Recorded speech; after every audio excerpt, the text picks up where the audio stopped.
What's up everyone? Welcome back to the channel। तो हमारे पास Indian economic development में अब ये एक लास्ट चैप्टर बचा है जो कि है liberalisation, privatisation, globalisation, that is the economic reforms या फिर न्यू इकोनॉमिक पॉलिसी 1991। तो आइए जल्दी से इसको कंप्लीट करते हैं, फिर हम लोग चलेंगे मैक्रो वाले पार्ट की तरफ और जैसे बीएसटी कंप्लीट हुआ ये भी आपका हो जाएगा कंप्लीट। तो चलिए लेट्स बिगिन।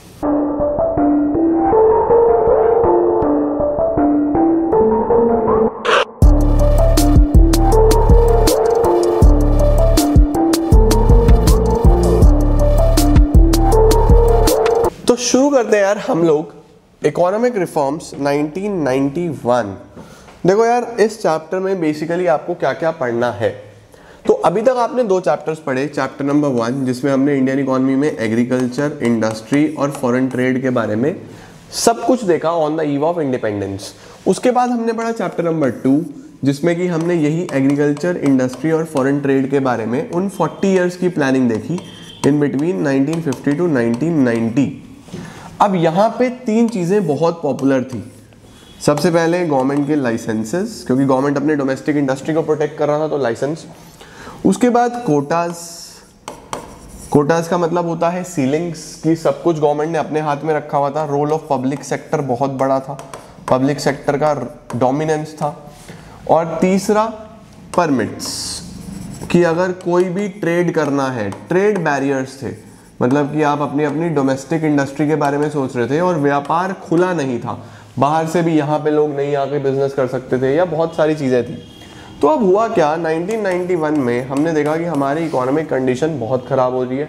हमारे फॉरेन रिजर्व्स हमारे पास नहीं है बिल्कुल भी, क्योंकि हम एक्सपोर्ट पे ध्यान ही नहीं दे रहे थे। जब हम माल बाहर बेचते हैं वहाँ से पैसा आता है, डॉलर्स आते हैं, तो हम लोग के पास रिजर्व्स होते हैं, हम लोग स्ट्रांग होते हैं, बट हमने उस पर ध्यान ही नहीं दिया। तो हमारे रिजर्व्स भी खत्म होते जा रहे थे और हमारी इकोनॉमिक कंडीशन वर्स्ट होती जा रही थी। उस सिनेरियो पे हम लोगों को ऐसा लगा कि हम लोगों को लोन की ज़रूरत पड़ेगी। तो हमने वर्ल्ड बैंक और इंटरनेशनल मॉनेटरी फंड को अप्रोच करा कि भाई हम लोग को पैसे की ज़रूरत है, हमें आप प्लीज़ लोन दीजिए। तो फिर उन्होंने बोला ठीक है लोन दे देंगे, but you have to follow up our terms and conditions. आपको हमारी टर्म्स एंड कंडीशंस माननी पड़ेंगी।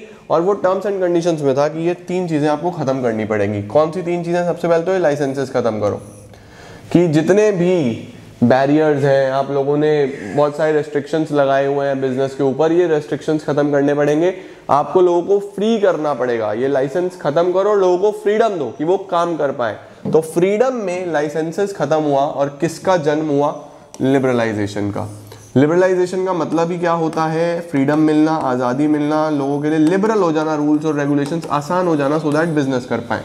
दूसरा, ये जो पब्लिक सेक्टर का रोल, आपने हर जगह public sector will play the primary role. IPR में चाहे हम इंडस्ट्रियल सेक्टर की बात करें, चाहे हम एग्रीकल्चर सेक्टर की बात करें, पब्लिक सेक्टर सब कुछ कर रहा था, जिससे हमारे पास पब्लिक सेक्टर की इनएफिशिएंट मोनोपोलीज खड़ी हो गई थी। इसे भी खत्म करो, पब्लिक सेक्टर का कोटा खत्म करो और प्राइवेट सेक्टर को काम करने का मौका दो। उसे क्या बोलते हैं? प्राइवेटाइजेशन। कि पब्लिक सेक्टर का रोल कम होता चला जाए, प्राइवेट सेक्टर का रोल बढ़ता चला जाए। उसके बाद जो भी ट्रेड बैरियर्स थे, जो परमिशंस चाहिए थी कि इंडिया में कोई ट्रेड, कोई कंपनी जल्दी से नहीं आ पा रही, ट्रेड नहीं कर पा रहे, इंडिया से अगर बाहर करना है, एक्सपोर्ट करना है, तब भी बहुत सारे इश्यूज थे। तो ये सब खत्म करके ग्लोबलाइजेशन लेके आओ। ग्लोबलाइजेशन का मतलब ग्लोब में, पूरे ग्लोब में बिजनेस हो सके। एक ऐसा इकोनॉमी बनाना जो कि बॉर्डरलेस हो, जिसके कोई बॉर्डर्स ही ना हो। अब हम लोग बॉर्डर्स या आर्मी वाले बॉर्डर्स मत समझ लेना, बॉर्डर्स का मतलब ट्रेड बैरियर्स ना हो। तो LQP खत्म होके LPG का जन्म हुआ और ये हम इस चैप्टर में पढ़ने वाले हैं। सबसे इंपॉर्टेंट क्या होता है हमारे पास? लिबरलाइजेशन। यही सबसे बड़ा टॉपिक है, इसे ध्यान से देखना। तो इसका स्क्रीनशॉट लेना है बेसिक का तो ले लो, फिर हम आगे चलते हैं।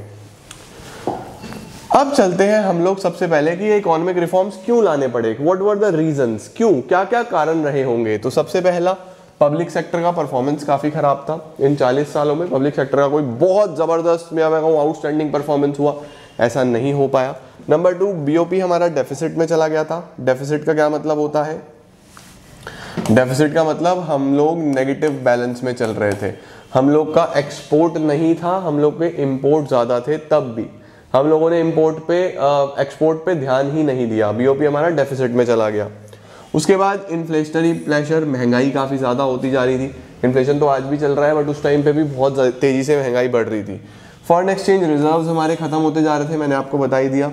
कर्जे बहुत ज़्यादा हो चुके थे देश के ऊपर और मैनेजमेंट भी बहुत खराब था, तो हमें कुछ ना कुछ ऐसे स्टेप्स लेने ही थे, कॉन्क्रीट स्टेप्स, जिससे कंट्री का डेवलपमेंट हो पाए। अब हुआ क्या जी, जन्म हुआ न्यू इकोनॉमिक पॉलिसी का, जिसमें हम लोग 3 कॉन्सेप्ट्स की बात करते हैं। सबसे पहला liberalisation, that is removal of restrictions, आपको फ्रीडम देना, ठीक है। फिर privatisation, the transfer of ownership, management and control from public to private sector. पहले ओनरशिप, मालिकाना अधिकार पब्लिक सेक्टर का था, उसको ट्रांसफर करना प्राइवेट सेक्टर की तरफ, ठीक है। उसके बाद हमारे पास आता है globalisation, integrating the national economy with the world economy, अपनी इकोनॉमी को वर्ल्ड इकोनॉमी के साथ जोड़ना, ट्रेड बैरियर्स हटा देना, फ्रीडम देना लोगों को ताकि लोग काम कर पाए। इसके बाद शुरू करते हैं लिबरलाइजेशन से कि what actually is liberalisation. Liberalisation होता क्या है, तो it means removal of entry and growth restrictions on private sector.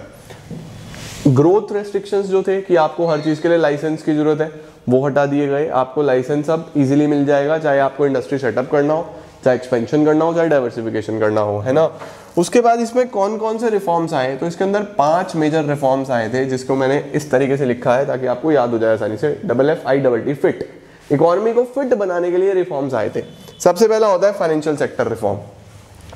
Financial sector में हम बात करते हैं पैसे की। किसकी बात करेंगे, पैसे की। तो सबसे पहले पैसे को कंट्रोल करने वाला हमारे देश में सबसे बड़ा बॉडी कौन सा है, रिजर्व बैंक ऑफ इंडिया। तो जो रिजर्व बैंक ऑफ इंडिया है वो पहले एक रोल प्ले कर रहा था रेगुलेटर का। रेगुलेटर मतलब रूल्स बनाना, रेगुलेशंस बनाना, बैंकों को इस तरीके से चलना होगा, ये सारी चीजें करना। उसका रोल चेंज करा गया फ्रॉम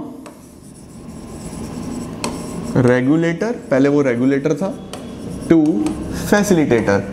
गवर्नमेंट ने फैसिलिटेटर, आरबीआई को बहुत क्लियरली इंस्ट्रक्ट करा गया कि you are not here to create rules and regulations, ठीक है, आप बनाओ, आपको चलो, बट आपका जो मेजर इंपॉर्टेंट काम है दैट इज टू फैसिलिटेट। आपको फैसिलिटीज देनी है बैंकों को, आपको हेल्प करना है बैंक्स को कि किस तरीके से वो पब्लिक में सर्व कर सकते हैं, किस तरीके से वो पब्लिक में मॉनेटरी अवेयरनेस स्प्रेड कर सकते हैं, किस तरीके से हमारी इकोनॉमी ग्रो कर सकती है। तो your major role is to become a facilitator, not to become a regulator, ठीक है। तो आरबीआई का रोल चेंज करा गया। प्राइवेट बैंक्स का ओरिजिन हुआ, मौका मिला प्राइवेट सेक्टर को भी बैंकिंग सेक्टर में आने का कि वो आके अपने अपने बैंक सेटअप कर सकते हैं। आज हमारे आसपास कितने सारे प्राइवेट बैंक्स काम करते हैं और most of the businesses private banks की मदद से ही हो रहे हैं। बहुत सारे बिजनेस आप देखो, आप अपने ही बिजनेसेस चेक करो कि जो आपके बिजनेस अकाउंट्स होंगे क्या वो सभी गवर्नमेंट बैंक्स में है या प्राइवेट बैंक्स बहुत बड़ा रोल प्ले कर रहे हैं। तो वहां से लिबरलाइजेशन से जन्म होता है प्राइवेट बैंकों का।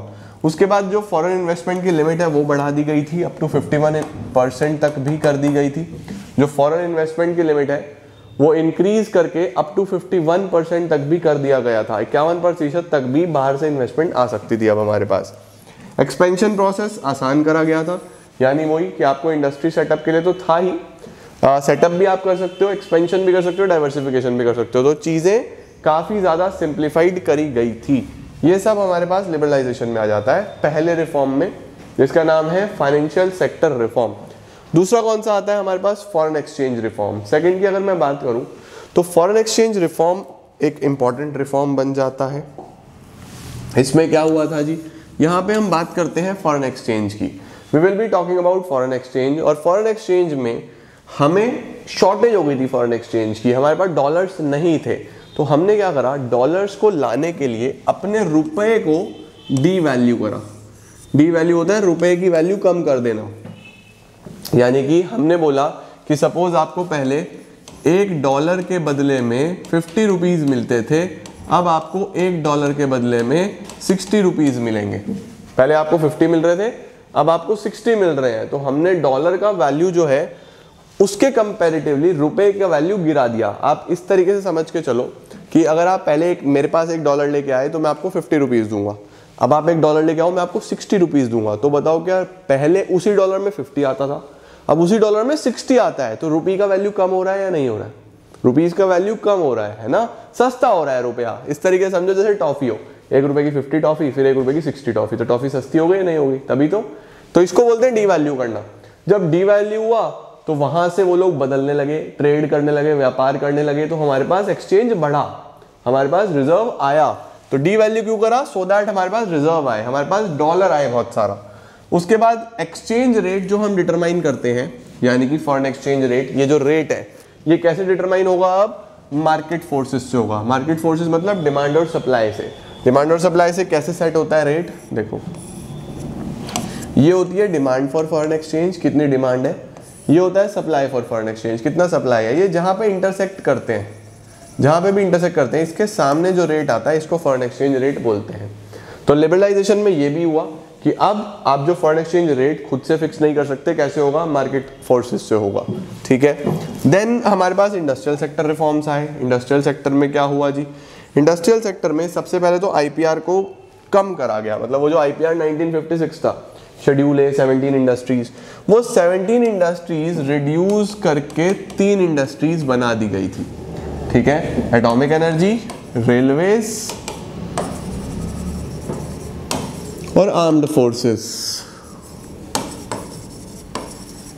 तो एटॉमिक एनर्जी हो, रेलवेज हो, आर्म्ड फोर्सेस हो, 17 से बस अब 3 इंडस्ट्रीज थी जो गवर्नमेंट के लिए रिजर्व थी। तो बेसिकली रिडक्शन कर दिया गया था इंडस्ट्रियल लाइसेंसिंग में। उसके बाद पब्लिक सेक्टर का रोल काफी रिड्यूस करा गया था, प्राइवेट सेक्टर का रोल बढ़ाया गया था, और स्मॉल स्केल इंडस्ट्रीज जो रिजर्व करी गई थी, बहुत सारी जगह पे स्मॉल स्केल इंडस्ट्रीज का रिजर्वेशन हुआ था, वो खत्म कर दिया गया था, डी रिजर्वेशन कर दिया गया था स्मॉल स्केल इंडस्ट्रीज का। देन टैक्स रिफॉर्म्स में क्या हुआ? देखो, डबल एफ हो गया फाइनेंशियल सेक्टर, उसके बाद आपने पढ़ा फॉरेन एक्सचेंज, इंडस्ट्रियल सेक्टर। अब हम पढ़ेंगे टैक्स रिफॉर्म। सबसे पहले टैक्स की बात करते हैं। तो टैक्सेस को क्या करा गया था? रिड्यूस करा गया था। सब जगह से ही टैक्सेस को रिड्यूस करा गया था, कंपैरेटिवली टैक्सेस कम करे गए थे, और जो प्रोसेस है वो काफी सिंप्लीफाइड करा गया था। प्रोसेस वाज सिंप्लीफाइड, काफी सिंपल प्रोसेस बनाया गया टैक्स जमा करने का भी, और लोगों को समझ भी आया कि हाँ टैक्स में इस तरीके से सिस्टम चल रहा है। तो टैक्स रिफॉर्म्स में मेजर क्या हुआ था? एक तो टैक्सेस कम करे गए थे, दूसरा सिंप्लीफाई किया गया था प्रोसेस। उसके बाद trade and investment policy reforms. Trade के लिए क्या करा गया था? एक तो क्वांटिटेटिव रेस्ट्रिक्शंस हटा दिए गए थे, कोटाज खत्म कर दिए गए थे। दूसरा, एक्सपोर्ट ड्यूटी खत्म कर दी गई थी, आप खुल के एक्सपोर्ट कर सकते हो। इंपोर्ट ड्यूटी कम करी गई थी, अब आप इंपोर्ट भी कर सकते हो। एक्सपोर्ट ड्यूटी तो खत्म, इंपोर्ट ड्यूटी कम कर दी गई। और इंपोर्ट लाइसेंस पे भी रिलैक्सेशन दे दिया गया था कि इंपोर्ट करने के लिए जो लाइसेंस चाहिए होता है वो भी अब मिलने लगा था। तो ये सब ट्रेड को बढ़ाने के लिए किया गया था। लिबरलाइजेशन में यही सारे रिफॉर्म्स हम लोगों को पढ़ने हैं। अब चलते हैं जी प्राइवेटाइजेशन की तरफ। प्राइवेटाइजेशन में बस मीनिंग और पर्पस है मेजर जो आपको पढ़ना है। क्या है जी हमारे पास privatisation? It means transfer of ownership, management and control of public sector to entrepreneurs of private sector. Public का रोल चेंज करना और किसको देना? प्राइवेट सेक्टर को देना। अब ये कैसे हो सकता है? 2 तरीके से हो सकता है। एक तो होता है कि पूरा का पूरा आप एंटरप्राइज सेल कर दो, कि पब्लिक सेक्टर ने अपना पूरा का पूरा एंटरप्राइज सेल कर दिया, पूरा का पूरा। दूसरा होता है उसके शेयर सेल कर दिए, उसको हम बोलते हैं डिसइन्वेस्टमेंट। तो डिसइन्वेस्टमेंट में क्या हो सकता है कि गवर्नमेंट अपनी पब्लिक सेक्टर अंडरटेकिंग से कुछ शेयर सेल कर दे अप टू 51%, और किसको दे दे? प्राइवेट सेक्टर को दे दे। तो उस सिनेरियो में डिसइन्वेस्टमेंट से भी प्राइवेटाइजेशन हो जाता है। तो कभी आपसे पूछ लिया जाए कि व्हाट इज डिसइन्वेस्टमेंट, तो आप बोलोगे जब एक पब्लिक सेक्टर अंडरटेकिंग के शेयर सेल कर दिए जाते हैं by government to private sector, उसको डिसइन्वेस्टमेंट बोलते हैं। उससे होता क्या है? प्राइवेटाइजेशन होता है। पर्पस क्या है जी प्राइवेटाइजेशन का? सो दैट फाइनेंशियल डिसिप्लिन बने, फाइनेंशियल डिसिप्लिन रहे लोगों की पूरी इकोनॉमी में। दूसरा, मॉडर्नाइजेशन आए, नया नया आविष्कार आए, नया नया टेक्नोलॉजी आए, मॉडर्न बने हम सब लोग, ये सब प्राइवेटाइजेशन से हो सकता है। ग्लोबलाइजेशन क्या होता है आपको पता ही है। It means integrating the economy, किसकी इकोनॉमी? हमारी Indian economy with the economies of the world. कैसे?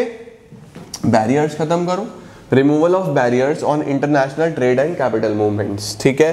पर्पस क्या था? To create a borderless world. हमें एक ऐसा वर्ल्ड बनाना है जिसका कोई बॉर्डर ना हो, यानी ट्रेड खुल के हो। क्या क्या पॉजिटिव्स हुए? एक तो अब हम ग्लोबल मार्केट्स तक जा सकते थे, पूरे वर्ल्ड वाइड आप व्यापार कर सकते हो। एडवांस टेक्नोलॉजी, नया नया टेक्नोलॉजी देखने को मिला, ग्रोथ एंड डेवलपमेंट देखने को मिला। Negatives, it favours developed Nations, ये ज्यादा फेवर करता है डेवलप्ड नेशंस को। इंडिया जैसे अंडर डेवलप्ड नेशन को भी बेनिफिट हुआ बट बहुत ज्यादा नहीं। Comprise welfare of the poor, गरीबों के वेलफेयर को भूल जाते हैं यहाँ पे चीजें, क्योंकि अब क्या होगा, जो कंपनी आपके यहाँ आएगी उसे तो पैसा कमाना है, तो उसे गरीब से कोई मतलब नहीं है। वो सोशल वेलफेयर के लिए थोड़ी ना आ रहा है, पैसा कमाने के लिए आ रहा है। तो कई बार गरीबों का वेलफेयर कॉम्प्रोमाइज हो जाता है। इकोनॉमिक डिस्पैरिटीज बढ़ती हैं, अमीर और अमीर होता चला जाता है और गरीब होता चला जाता है। तो ये सारी चीजें हैं ग्लोबलाइजेशन में। इसके बाद आउटसोर्सिंग क्या होता है जी? एक छोटा सा टॉपिक है आपके पास, आउटसोर्सिंग। आउटसोर्सिंग होता है कि जब कोई भी काम, फॉर एग्जाम्पल मेरे लिए कोई अनइम्पॉर्टेंट वर्क है, मतलब बहुत इंपॉर्टेंट नहीं है, मैं उसको किसी और से करवा लेता हूँ, उसको आउटसोर्सिंग बोलते हैं। जैसा हमारे इंडिया में बहुत सारा काम बाहर से आता है, इतने सारे कॉल सेंटर से बैठ के एमएनसीज का काम कर रहे हैं, तो वो सब आउटसोर्स्ड वर्क है, ठीक है ना। क्या होता है outsourcing? It means contracting out some activities to third parties. Third parties मतलब बाहर वाली कंट्रीज, कोई भी हो सकती है, which were earlier perform by the organisations. कुछ ऐसे काम जो पहले आप खुद कर रहे थे, अब आप उसको बाहर से करवाओगे। India have become a very popular destination for MNCs because of low wage rate and skilled manpower। India एक बहुत ही अच्छा डेस्टिनेशन बन चुका है, कारण एक तो वेज रेट बहुत कम है भारत में, हमारे यहाँ पे सस्ते में चीप लेबर अवेलेबल है, और स्किल्ड मैनपावर, पढ़े लिखे सस्ते में, है ना। Services outsource to India. India में क्या क्या काम दिया जाता है, जैसे कॉल सेंटर्स हैं, अकाउंट्स का काम दिया जाता है, अकाउंटेंट बहुत मिलते हैं हमारे यहाँ पे, बैंकिंग का काम, म्यूजिक, एडिटिंग, ये सब इंडिया में बहुत होता है। अच्छा, इसके बाद एक टॉपिक और आता है world trade organisation. World trade organisation का नाम क्या शुरू से वर्ल्ड ट्रेड ऑर्गेनाइजेशन है? जी नहीं, स्टार्टिंग में it was formed as an agreement. ये एक एग्रीमेंट की तरह बनाया गया था, general agreement for tariff and trade, ठीक है। और 1948 में, जिसके अंदर सिर्फ 23 नेशंस थे, 23 कंट्रीज थी। फिर धीरे धीरे डेवलपमेंट होता गया, और कंट्रीज जुड़ती गई। पर्पस था ट्रेड को प्रमोट करना, ताकि सभी लोग मिलकर व्यापार कर पाए, सभी के अच्छे रिलेशंस बने, हेल्दी रिलेशन बने, कोई लड़ाई झगड़ा हो तो वहीं की वहीं सुलझ जाए। तो बढ़ता रहा, कंट्रीज बढ़ती चली गई। 1955 में गैट को शिफ्ट कर दिया गया, सक्सेसर उसका क्या बना दिया गया? WTO को।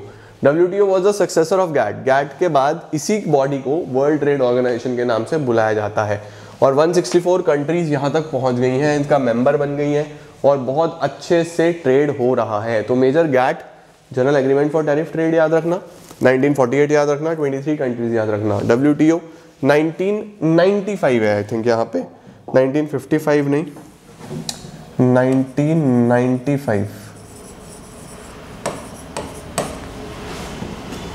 1995 WTO और 164 कंट्रीज। क्या फंक्शंस थे इनके? वही सिंपली इंटरनेशनल ट्रेड फैसिलिटेट करना, ताकि इंटरनेशनल ट्रेड बहुत अच्छे से हो सके, लड़ाई झगड़ा ना हो किसी भी कंट्री के बीच में। एक रूल बेस्ड सिस्टम बनाना कि सभी के लिए सिमिलर रूल्स रहेंगे, हर कंट्री के लिए एक कॉमन रूल सिस्टम बनाना। उसके बाद optimum utilisation of resources, proper utilisation हो पूरे वर्ल्ड के रिसोर्सेज का, and to protect the environment as well. कोई भी कंट्री ऐसा काम ना करे जिससे एनवायरमेंट हार्म हो। तो ये सारी चीजें माइंड में रख के एक ऐसा ऑर्गेनाइजेशन बनाया गया था। LPG के कुछ फायदे भी हुए क्या? यस, वाइब्रेंट इकोनॉमी बना हम। वाइब्रेंट का मतलब जिसकी ग्रोथ हो रही है अब अच्छे से। पहले था स्टेगनेंट, तो स्टेगनेंट से आ गया वाइब्रेंट, ठीक है। प्राइवेट सेक्टर इन्वेस्टमेंट काफी आया। प्राइवेटाइजेशन हम सब जानते हैं आज प्राइवेट सेक्टर कितना बड़ा रोल प्ले करता है, हॉस्पिटल्स में, एजुकेशन, स्कूल्स में, हर चीज में प्राइवेट सेक्टर का बहुत बड़ा रोल है। इंडस्ट्रियल प्रोडक्शन में एक स्टिमुलेंट बन के आया, पुश बन के आया, इंडस्ट्रीज ग्रोथ हुई बहुत ज्यादा। Increase in foreign exchange, foreign exchange काफी बड़ा हमारे पास, इन्फ्लेशन काफी कंट्रोल हुआ कंपैरेटिवली, एंड इंडिया को रिकॉग्नाइज करा जाने लगा as an emerging economic power. India को एक बहुत अच्छा नाम मिला जिससे इंडिया को रिकॉग्नाइज करा गया as an emerging economic power. क्या क्या डीमेरिट्स थे LPG के, क्या क्या आपको नुकसान दिखा? सबसे पहला नेग्लेक्ट ऑफ एग्रीकल्चर। एग्रीकल्चर की कोई बात ही नहीं करी गई यार, इंडिया एक एग्रेरियन कंट्री है और एग्रीकल्चर की कोई बात नहीं करी गई। Urban concentration of growth process, growth process सिर्फ अर्बन एरियाज तक ही दिख रही थी, रूरल एरियाज में हमें ग्रोथ देखने को नहीं मिल रही थी। इकोनॉमिक कॉलोनियलिज्म, इकोनॉमिक कॉलोनियलिज्म आज भी जीवित है। हम आज भी ऐसा लगता है कि इससे हम इंडिया में चेक करो, हम किसको अच्छा मानेंगे? ब्रांड्स को। शूज पहनने हैं ब्रांडेड, कपड़े पहनने हैं ब्रांडेड, फोन लेने हैं ब्रांडेड। वो कहाँ के हैं सब? क्या वो सब आज भी बाहर के ही हैं? क्या आज भी हम लोग उन्हीं को प्रमोट कर रहे हैं?